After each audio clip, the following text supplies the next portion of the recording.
Kia ora koutou katoa, and thank you for being at today's webinar by the Aotearoa Circle. My name is Nadine Walker. I'm the Comms and Engagement Director, and I will be your MC for today. Hello. Today, we're going to be discussing the Task Force on Nature-Related Financial Disclosures, or TNFDs. The TNFD is intended to deliver a risk management and disclosure framework for organisations to report and act on nature-related risks and opportunities, with the ultimate aim of supporting a shift in global financial flow towards nature-positive outcomes. As some of you would know, in December of 2022, the UN Biodiversity Conference COP15 took place in Montreal, Canada. Front and centre was a commitment to set targets for halting and reversing biodiversity loss by 2030. TNFDs have been identified as one of the tools in the toolbox that can help businesses and government identify the impacts of business on nature and implement broad-based action. This conversation is really picking up pace overseas and domestically here in Aotearoa, so we're really excited to discuss this today. I'm joined by Rosemary Paterson, who is the Manager of the Environment Division at the Ministry of Foreign Affairs and Trade, who did attend COP15 and can talk to the discussion happening globally. We're also joined by Vicky Robertson, Secretary for the Environment, and the Aotearoa Circle's co-founder and co-chair, welcome Vicky, who will discuss government ministry work that is being done on TNFDs, whilst also talking to the Aotearoa Circle's leading partner, TNFD boot camps. A quick hello as well to one of our guardians that are online with us today. Hi, kia ora, Izzy Fennick. If there are any other guardians that I haven't spotted, hello and kia ora. Please do pop questions in the chat throughout and they'll be answered after both presentations. I'll kick us off with a mihi and then we'll crack into it. Kukua te wairua, mana e whakahaumanu e whakaora te ririhua, o Aotearoa mō ngā uri whakahiki. Hei aratiki I a mātou mahi me tā mātou whāinga, matua ki hono ai te era tangata ke te taio. Toi mai rā te kaha me te ngākau pono. Kia houtou tahi ai tātou, ki ngā awhaarahi, kia ora aki te ao tukupu. Kia poipoia mō ake tono atu whakamaua, kia tina, hui taikie. That means release the spirit to restore Aotearoa's natural beauty for future generations, to guide our work and purpose in connecting people with the environment. Let us draw in strength and integrity to meet the headwinds of today and lead for a better planet. Ensuring it is nurtured forever, united we affirm. Without further ado, I welcome Rosemary Paterson, Manager of the Environment Division at MFAT. Take it away, Rosemary. Thank you very much, Nadine. Tēnā koutou katoa. It's a real pleasure to be here today talking to you all, even if I can't see you. I thought that I would talk a little bit more broadly about the global biodiversity framework rather than specifically just the specific target, just to put it in context. As Nadine has said, my role is the Divisional Manager of the Environment Division in the Ministry of Foreign Affairs and Trade, and my other hat in this context is as head of delegation to the New Zealand delegation to the Convention on Biological Diversity. And if we could go to the next slide, please. Jack, great. I've done the unforgivable thing and put an acronym in on the slide. It's a typical MFAT thing to do. Apologies for that, but I hope you all know that CBD is short for the Convention on Biological Diversity.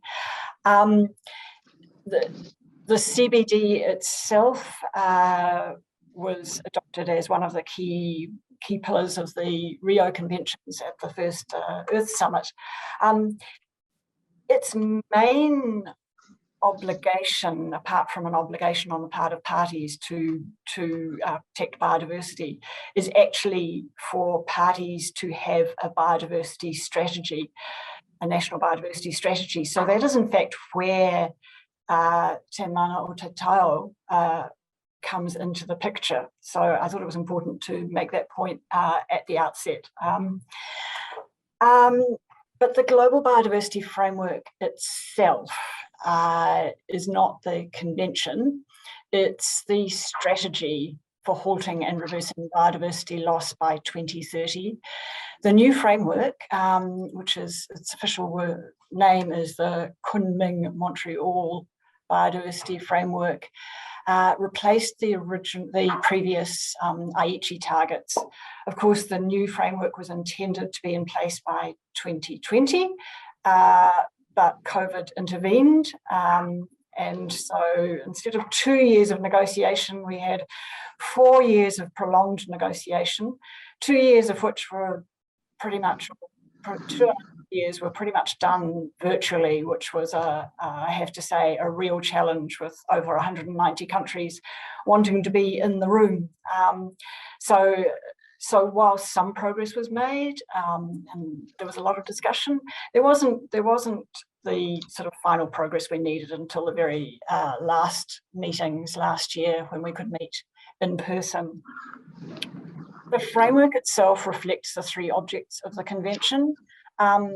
So it's not just about conservation, although conservation is obviously a key element to it. The 3 objectives of the convention are conservation is the first one, and sustainable use of biodiversity, and the other one is around access to and benefit sharing from genetic resources, and that is where the Nagoya Protocol plays a role. The framework itself is extraordinarily broad. As you'll see, it has 4 goals, and those 4 goals are really looking towards 2050 and what we need to achieve by 2050. But the 23 targets in total cover a really broad range of issues, and I haven't set them all out for you. You can see the little snippet down on the slide below that says by 2030, protect 30% of Earth's lands, oceans, coastal areas, inland waters, reduce by $500 billion annually harmful government subsidies, cut food waste in half. That's just a snippet of what those targets actually cover.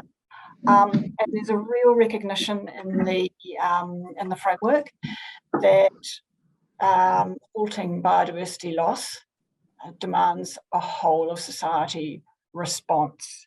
And you see that if you look through the targets, you'll see that it's really clear that it's not just one part of society or not just one government department, for example, that can be responsible for that. It really does reflect across the board societal and governmental response to that. There was a lot of engagement by civil society and Indigenous peoples in the negotiation of the framework. And among those, I will mention on the civil society side was the group Business for Nature. And Business for Nature was really heavily involved in promoting the business target 15. On the Indigenous side, I'm really pleased to say that New Zealand worked really, really hard to highlight the key role of Indigenous peoples in the framework. And while the CBD itself as an organisation is really good at this and has a particular work stream on traditional knowledge, we worked really hard, for example, to get a specific reference to the rights of Indigenous peoples in Target 3, which is the target on it's the 30 by 30 target, to use the shorthand. We also put into the covering decision, and this is New Zealand wording, the expectation that parties would ensure the rights of Indigenous peoples were respected and given effect to in the implementation of the framework. And there's also a reference in the framework itself to rights of nature and to other world views. So we were pretty pleased to see that slow but increasing recognition of particularly of other world views and Te Ao Māori as part of that. So if we could go to the next slide, please. This is where it gets very, very UN, and there are a lot of words on this page. But this is the target, which is, I'm sure, going to be of most interest to you in this context. I'm not going to read it all out. I think you can read it yourselves. I will point out, though, that in the third bullet point, you see there's a reference to reporting on compliance with access and benefit sharing regulations and measures as applicable. That's a direct reference to the Nagoya Protocol on access and benefit sharing. And New Zealand is not party to the Nagoya Protocol. This relates back to the need for us to have a bioprospecting regime in place before we could become party to the Nagoya Protocol. And it's all tied up with Y262 and the process around that. So that's a conversation for another time, but I just wanted to make you aware that that is why that wording is in there. And with the words as applicable. The one thing that I would point out in this target is that this was a process of negotiation, and the target started off when it was first drafted as pretty much looking as it is at the introductory section, so around encouraging and enabling. The discussion then moved in the very final stages to a real push by a number of parties to have a reference to mandatory requirements in the target. And in the very, very final stages of the negotiation, so the last hours, that the word mandatory was removed. So it's a little less less mandatory than it was, and more around encouraging and enabling. And you'll see also that the reference is very deliberately to large and transnational companies and financial institutions. There is no definition on that as yet. If we could maybe turn to the next slide. I did want to just point out another, well, I've got 3 targets, there's another one to come, of targets that might also be of interest to you. Target 18 was incredibly important to New Zealand. This target was in the Aichi targets as well, although not quite with the same wording. Sorry, I've cut down the wording a little bit for the purpose of this presentation. New Zealand has been increasingly frustrated by the fact that other countries have not done what we have done in terms of removal of subsidies. And a number of countries were alongside us with that. So we pushed very heavily for this. That Identify by 2025 is actually going to be really important to ensure that countries do make that step to identify the subsidies that are harmful for biodiversity, and that they actually eliminate them. But I think possibly the area of interest to us in terms of what our reporting is going to look like is what are we doing around positive incentives for conservation and sustainable use of biodiversity. The other target that I thought would be of interest is the one on pollution risks. It talks about excess nutrients, pesticides, and highly hazardous chemicals. You'll see that there are sort of numerical targets here, and a reference to plastic pollution. But the overall requirement is to reduce pollution risks from all sources by 2030. So we had wanted a reference to light and sound as well. Didn't manage to get that, but we will be including that if we can in our reporting. And just the next target I've put up there just really to just illustrate what's called in the CBD context the mainstreaming element of this, and the idea that biodiversity responses have to be fully integrated into all government planning and strategies at a whole of government and across sector level.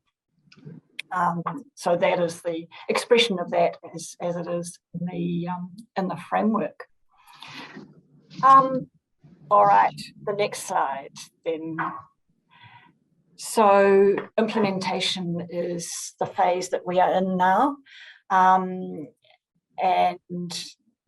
I think everyone's, after 4 years of negotiation, I think everyone certainly on the CBD side is excited about this. So we're moving into a different phase. I think the point to make is that the Global Biodiversity Framework, they are global goals and targets. That's very, very clear. But the expectation is that parties will establish national targets in line with the ambition of the Global Biodiversity Framework. So they don't have to be the same targets, and in some cases it wouldn't make sense for countries to have the same targets. But we do have to go through a process of deciding what our national contribution will be to those global goals and targets. And this is where other all government departments have a role to play. We have, or all parties have, a deadline of 2024 to review their national biodiversity strategies and determine their national targets. And so for us, of course, that's to review Te Mana o Te Tao. I should make the point that there will be other processes, other government processes that will be relevant for what our contribution is to the Global Biodiversity Framework. And of course, this is where the discussion today, and Vicky Robertson will take up the discussion on what's happening on TNFDs. So that's a really important work stream in terms of us feeding back into the Global Biodiversity Framework. There is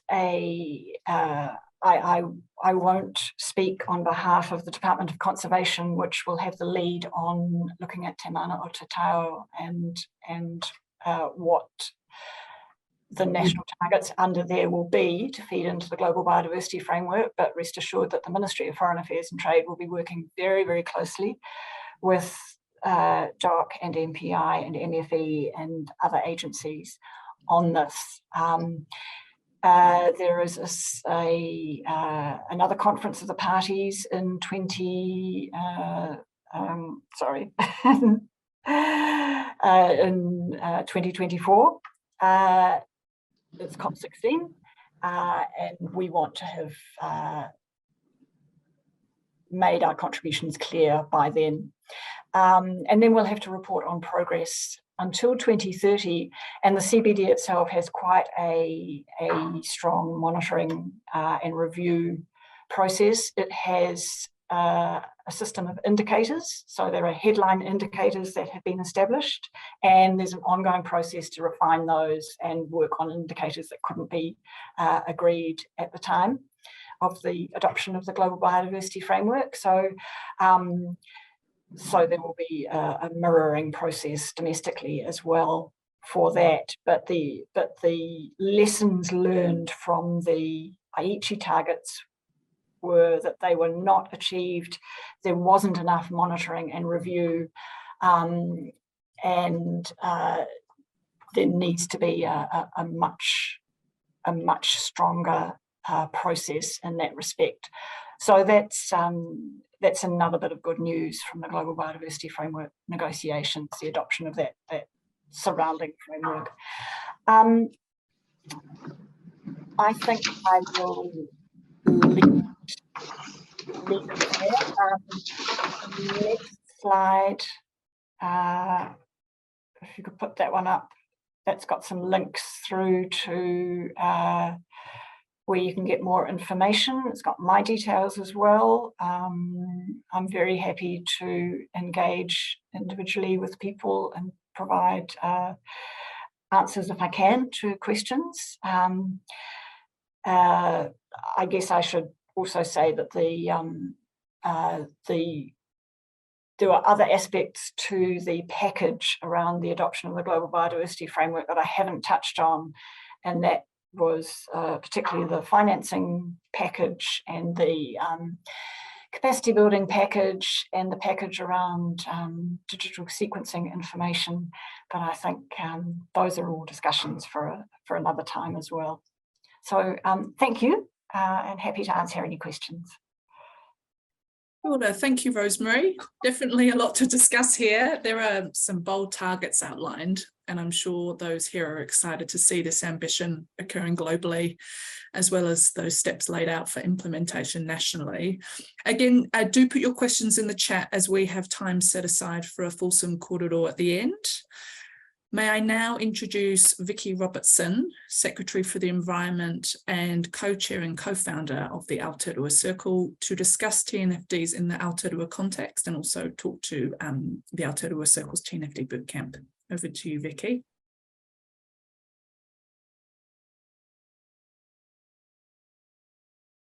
I believe you're on mute, Vicky. That little trick. Tēnā koutou katoa, ngā mihi nui. Thank you, Nadine, and great to see you again, Rosemary. Just wanted to step back before we step into the TNFD specific conversation. So just want to acknowledge the Aotearoa Circle and as a co-founder for that, really the members involved in that in terms of the things that might unlock the system to ensure that we get a better outcome for nature in the future. And the sustainable roadmap for sustainable finance, or the finance sector itself, is a critical unlocking element for getting quite a different pathway for outcomes for nature. So I just want to big ups to the Aotearoa Circle on that, and also to Tātua in terms of delivering on the sustainable finance roadmap too. I just, stepping back, essentially what we're seeing around the world, and Rosemary's kind of talked to this, is that people are waking up to the fact that nature, all of nature's connected. So climate change, biodiversity, all of those things are connected as one system. And by the way, we're reliant on that as a human species. I mean, if I just put it really bluntly. And also the business decision making around, well, what is an asset on my balance sheet has broadened out. So not just a risk, and so what are my climate risks on my balance sheet, but also what are the nature-based assets that I might need to invest in, as much as I might invest in, for example, my human capital. And what I've seen in my international interactions, and particularly in Australia, is the putting of nature on the balance sheet as an asset is rapidly moving. Before we even get to talking about TNFD or mandatory disclosures in that regard. So the investment community is shifting very, very fast here. And I think for New Zealand, whether you agree or not that nature should be as considered an asset, I would just say that is happening around the world, and particularly through our big investment arms in Australia. So I think that the benefit potentially for what is dear to my heart, which is if we invest in nature, and if you do that in the long term, then we will see things get better for nature, and therefore for us as a human species. So I think, there are positives in that, even if you disagree with the natural capital approach, which we have lots of debates about that in MFE. So one of the ways that is being looked at around the world and through the Task Force for Nature-related Disclosures, and I suppose Gabrielle really brings this home about just how dependent we are on nature and how dependent we are on getting ahead of those impacts. And that increasingly frequent and severe weather events, we're going to have that across the motu in New Zealand, and that is going to also happen in terms of raising risks for our key financial and business communities. So if you think about Gabrielle, I saw a figure today about the impact essentially on major contributors for GDP that Gabrielle will mean for those potentially mostly in the primary sector. So it's become real very fast. So there is an international piece that's working on the Task Force for Nature related disclosures. And the real question is, well, how about what is our New Zealand view of all that, and how do we get into that conversation? And not to be taking, I mean, it's important to take what is coming from international standards there, but what is, you know, we might have a different approach. We might think about this from a Te Ao Māori perspective, we might think about it differently, and I think that is essentially what is intended through the Aotearoa Circle boot camps, to start to explore what this means for New Zealand. I would say New Zealand is a little bit behind this conversation, so I'm really keen that we step up and take the lead in terms of our own approach to this, taking on board what others are doing around the world, which is a lot. So those the Circle boot camps really is intended to start to scope what this means for New Zealand, and there was a bit of a scoping session in November around that, and PwC are finalising the program, which will be announced soon for those boot camps. As I said, you know, there's some really important questions that only, you know, we might actually have an Aotearoa-centric approach to some of these questions that are coming out around TNFD. As far as government's concerned, it was interesting just being in Australia and just seeing what their conversation is focused on, and the sense I got there was that that it was unlikely that TNFD will become mandatory. This is the Australian view, and Rosemary, you might have a different view on this, but unlikely to be mandatory in the same way that TCFD was done. But that's, I think, is still something that I know that MFE are still considering and seeing what others are considering in that space. But I just thought that was an interesting insight from my Australian counterparts. But what I would say, they quickly said, is, well, the investment community is moving anyway, so you know, it's going to likely be essentially happening, and then the question becomes around on what standards does that occur. So there'll be a finalised framework in September for the TNFD. That's for the international piece, and so we'd want the boot camps and the Aotearoa Circle to be some of the critical work that goes into what that finalising that framework is, at least from a New Zealand point of view. I think we can learn a lot from our work on climate-related disclosures. Remember, we're the first country in the world to bring businesses, financial sector, government together and get those climate mandatory disclosures for those large market participants in place. We are all incredibly amazed that we had a lot of support for those proposals, and it would be great to think that we end up in the same place with TNFD. So I think there was 77% of respondents in that conversation said, yes, this is what we need, and we're asking for regulation or at least standards around TCFD. So that, I think that's incredibly important to think about as we go into the TNFD. Much better that business community and people come to what they think is the right landing place in that, I think. And what is needed for them to be able to invest in nature. What are the components, what are the standards that actually make that a viable option for them? There's a lot of similarities between these two frameworks, but TNFD really is a completely different ballgame. The complex nature of biodiversity poses a real challenge for disclosure and for assessment of nature-related data, or what is causal in those things, and the need for location-specific assessment and integrating nature risks alongside climate, not separating those out. But we can take a lot of lessons from that work on climate disclosures regime.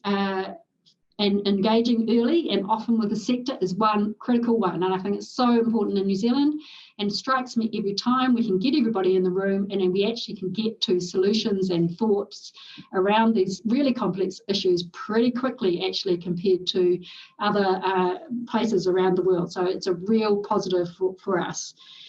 We need to really have a mind to aligning to the international developments. Because essentially investments will flow around the world, and New Zealand needs to be able to tap into that and not be completely different from that. and we need to be able to have similar sustainability standards that we can have credibility as a country to stand on to say this is actually a credible thing that people are investing in, and avoid any accusations of greenwashing, essentially. And understanding the role of government, I think it's we've got some lessons from TCFD on that. It's a little less clear on the role of government in TNFD, to be fair. And I think that's something for us to keep working on. The other things I'd just like to touch on is alongside of this, we are MFE are developing up the potential for financial instruments in the biodiversity market. So to invest in biodiversity and nature positive outcomes. So there is quite a lot of work going on in both voluntary markets and a biodiversity credit market, which you'll see more of through this year. I think that's a really, really important piece of work. And again, talking to my Australian counterparts, are a little bit of ahead in terms of the biodiversity credit market, and we're wanting to peer up with them to learn from what they're doing. But I think that I'm expecting there'll be a discussion document of some kind around those issues not too distant future into this year. We're also working with XRB too, so that's an important bit of work working with them. The only other thing I would mention is, and particularly, relates to Gabrielle, is we'd like in the emissions reduction plan and the national adaptation plan, we have a nod to nature-based solutions. And if you think about if you're building back from recovery, then we'd like to think there is some key things that actually you might consider some nature-based solutions to that build back in recovery through what we're seeing in Gabrielle. And I know, talking to Penny Nelson from DOC today, that the issue of wetlands comes up in that frame. So quite a lot of opportunity out of what is a terrible process, I think. I think the only other thing, we've got some nice evidence coming through about what the benefits of investing in nature are through the Jobs for Nature program. Beyond the benefit for nature, there's also some benefits coming through for people. And I think it would be great to think that any initiatives that we do from here also start to pick up the evidence around the benefits, not just to nature, but actually people well-being too. So there's some interesting evidence coming out of there. We continue as MFE to work with MFAT on the biodiversity and on the targets. So really keep looking forward to doing that. That's all I wanted to kind of cover, Nadine. I'm happy to take questions. Kia ora. Thank you, Vicky. It's really interesting to see this put into context domestically, and also interesting that Australia is doing such a lot of work in this space. Just before we kick into the questions from the chat, I just wanted to ask, what do you see as the opportunities in implementing TNFD in New Zealand? And does MFE have a position on regulating TNFD in the future? Yeah, so I think I touched on it. TNFD potentially helps normalise the idea that the economy and businesses need to invest in nature. So at the moment, there is still a view that we might do bad by nature or the environment, and we'll kind of do some cleanup jobs, or we might offset. So this actually brings it into, it's in business benefit to actually invest in nature over time by looking at both the risks that might be on your balance sheet, but by its nature, you also start to think about, well, there's some assets here, for example. So I think that, does change the conversation and challenges the kind of what benefits do we get out of nature itself. So I think it's really exciting. I think it's and quite challenging, very challenging. In terms of, MFE doesn't have a standpoint on whether it should be mandatory at the moment. I think that's something that we would like to explore with key contributors through the boot camps. As I said before, and this is just Vicky Robertson, kind of looking around the world and hearing what others are doing. In this frame, it actually might be better not to be mandatory. so we don't end up with a compliance culture, but we end up with an investment and future-looking culture. And I just, there might be some components of this that actually mean you don't want it to go to mandatory and just have a lowest common denominator. I'm ticking off my risks here. So, I mean, that would be the kind of questions I'd want explored in the Aotearoa bootcamp about, what is actually going to incentivise me to do something about what I see on my balance sheet. Yeah, so that's yet to come, I think. Yeah, absolutely. Really interesting korero about mandatory versus businesses wanting to do it because they feel an innate sense that they should. Where do you see, I suppose this is a question for you, Rosemary, but also Vicky, if you'd like to chime in, please do. But where do you see this conversation ideally progressing globally in the next year or two, even 5 years? What would be an ideal situation from your perspective?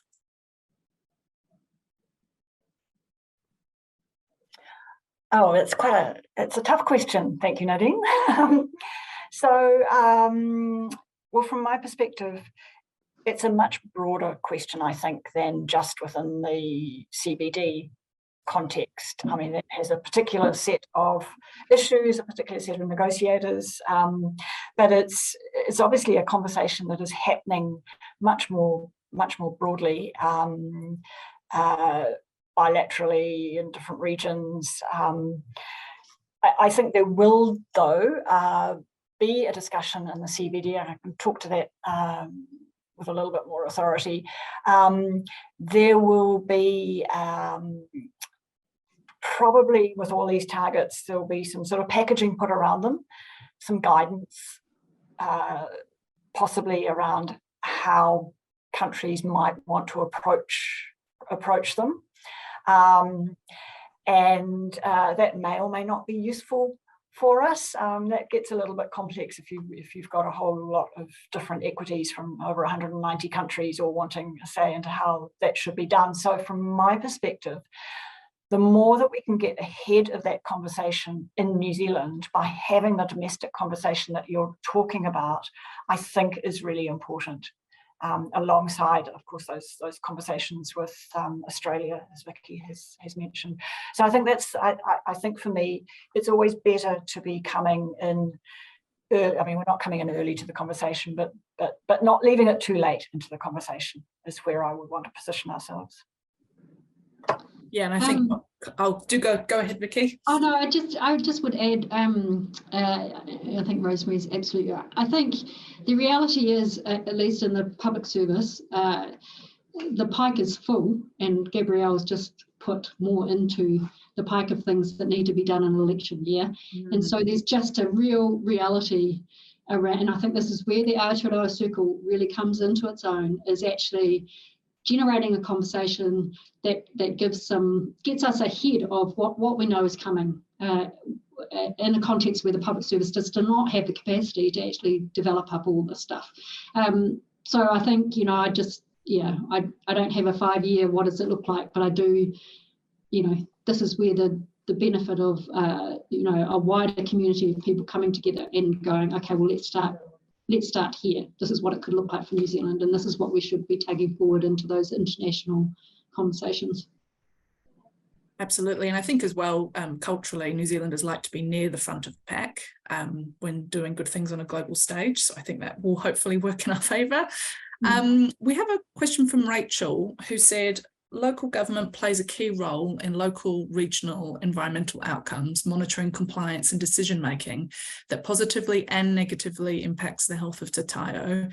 Is local government a consideration in the government approach? And Fatima very helpfully answered, kia ora, Rachel, on local government absolutely plays a key role in decision-making. Te Mana o Te Taio, the Aotearoa Biodiversity Strategy, sets out some clear roles for implementing the strategy for local government partners. Is there anything else either of you would like to add to that? Fatima, do you want to talk to any of that? Can we see her?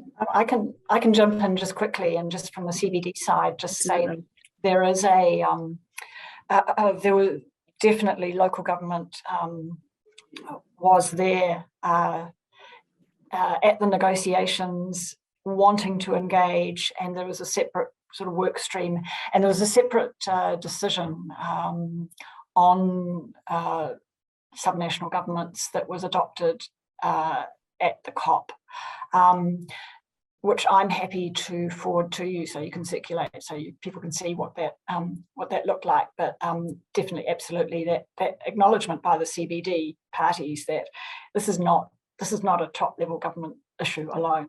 This is a whole of society issue. Absolutely. This one's from MXXB. It says, "Kia ora, Vicky, do you expect that a lot of resource and expertise around nature-related disclosures would come from practitioners in the resource management space?" Yes, probably. Yeah. Yeah, I think there's a lot of expertise sitting in there that would be really valuable. Yeah. Whoever MXXB is. There you go, there's your answer. Sorry, Vicky, that was me. That was I need to reset that, obviously. Yeah, you're incognito. I'm trying to be incognito. Thank you. Yeah, no, I do. I think that'd be valuable. I'm happy to add to that, Nadine, if that's useful. But actually, there's a lot of, and this connects to the previous question around local government. Because TNFD and frameworks that think about nature-related disclosures bring it down to place, and place-based information and the data around the nature and biodiversity we have at place are actually held mostly currently by our local government entities. So therefore, that's how the two connect as well in terms of resources needed to think about nature-related frameworks, but the data and the content is still held at place and local level. Mm. So one of the ideas around the biodiversity credit piece is just to start with a current significant natural areas that already exist within local government, you know, and start there. So yes, I think that's, you know, as Bethma says, a good example of that. Beautiful. Gail, I have seen your question, but it looks like it may have been answered by Keith. If you'd like me to put it to Vicky and Rosemary, just indicate in the chat and I'll get to it. This one's from Kat Rowe from Silver Fern Farms. She said, "Kia ora, Vicky, it's very exciting to hear all the work underway in this space. Is there a way for business to connect to government thinking / policy development around things like biodiversity, investment space and nature-based solutions? We find it quite difficult to connect into these processes at times, but would really like to contribute from a proving ground / pilot and practical / applied perspective." Yeah. Okay, good. Good, Kat. I'll put you in touch with the right people. Vicky, I can supplement that a little bit. On the biodiversity markets, we're probably going to be engaging widely to seek feedback from businesses and engage with the community. I mean, that's still, you know, a little down the track. So there's absolutely pathways to sort of seek feedback. In terms of nature-based solutions, the ministry has primarily been engaging with the Sustainable Business Network and the Sustainable Business Council to really look at the work that's already happening on ground and what we can support around in that space. But as Vicky said, it'll be great to connect with Kat to see what opportunities we have with our bigger business partners around this as well. Thank you, Fatima. This one's for you, Rosemary. What is the legal status of the CBD / global diversity framework? Does it have a binding element for members, or is it more symbolic? And that's from Adrian Hunter. I would say it's neither of those. Thanks, Adrian, for the question. So the CBD, the convention itself is binding, but as I said at the outset, it's got that very general requirement to protect biodiversity, and there are some other binding elements, you know, around doing environmental impact assessments and those kinds of things. But the obligation, the core obligation, I guess, is to have a national biodiversity strategy. The framework itself is non-binding, but it is a political commitment, and it's a commitment that the government takes very seriously. So we will be reporting against it, as I indicated, after we've established what our national contributions will be, and will be held to account. I think that's probably the best way to see it, that we are strongly committed to it. There was the international political will is extremely strong on this. So commitment and that idea of being held to account, I think, is probably what I take away from that. Absolutely. And I think as natural disasters increase, that political pressure will accelerate alongside that. This one's from Matt Harcombe. What is the feeling on the requirement for new areas if you have already met targets, i.e. we already have 30% of our lands in conservation? What is the likelihood of pushing that focus for improvement on private lands to meet our commitment? Now, that sounds like a domestic question, so I'll throw that one to you, Vicky. Yeah, I don't know how the targets work, so I'll just claim ignorance on that. But what I would say is I'd be much more looking for what are the outcomes for nature that we're seeing. So it's not really a land mass question for me. It's actually what is the quality of our outcomes, and actually, across private and public land, those are pretty variable. So we know that our environmental outcomes are, it's basically degrading. So I'd want to be seeing a change in some of those outcomes as opposed to whether we've got, amount of lands locked up. And DOC's got some way to go on this as well, in terms of the quality of some of their estate, if you like, in terms of outcomes for nature or biodiversity. So that's how I would go into that. So as a country, how are we tracking? This goes into the local government as well. Where are we at on freshwater quality, and how is that tracking over time? For example, would be really important to look at. And if I could just add to that, Nadine, that is absolutely key for us. And one of the issues with the Global Biodiversity Framework was people got really hung up on the sort of slogan, the 30 by 30. And one of the issues that New Zealand was pushing throughout the negotiations was it's not just about quantity. If it's just a numeric target, then all you get is paper parks. And that's not what we want. So we were really keen to ensure that the target itself also referred to qualitative elements. And so that's what we will be looking to stress, I think, in our response. Brilliant. And I have one question. Gail's just come into the chat with a sort of refined question, and I think this one is directed at Vicky. She said, thanks, Nadine. My question is about government role in creating stronger financial incentives for nature-positive rural land management practices. So maybe Vicky could comment more on the work being done in this area. I think there is a role. That's just a view, and I'm hopeful that through the biodiversity credits work that we're doing, and also voluntary carbon markets, and thinking about sequestration, I can never say that word, strategy more generally, that these do create financial incentives for investment in a wider range of things than we currently do for nature. So currently it's quite skewed towards a certain type of tree, when we want to broaden that out and make sure that things like wetlands, blue carbon, exploration, all sorts of other things could be incentivized through a financial market system. And one way of doing that is also changing who decides whether it meets, whether something meets a certain standard or how that work is done. At the moment, there is quite a bottleneck at the public sector end around the science around basically shoring up what is the proof of any sort of sequestration or biodiversity piece, right? So if the standards are set, then one of the ideas is actually that if, for example, I'm a company and I'm looking at a new approach, then I can actually give back to the government the kind of proof points about why that meets the standard, as opposed to waiting for the government to basically put it on the list doing out. So it's almost like changing that, and that is with the intention of actually unlocking some more innovation in our system. Now, of course, the other argument there is, well, how does it meet the international standards? So we're just working through some of that, and that is what will be some questions that might come out in a bit of a discussion document with any luck later this year.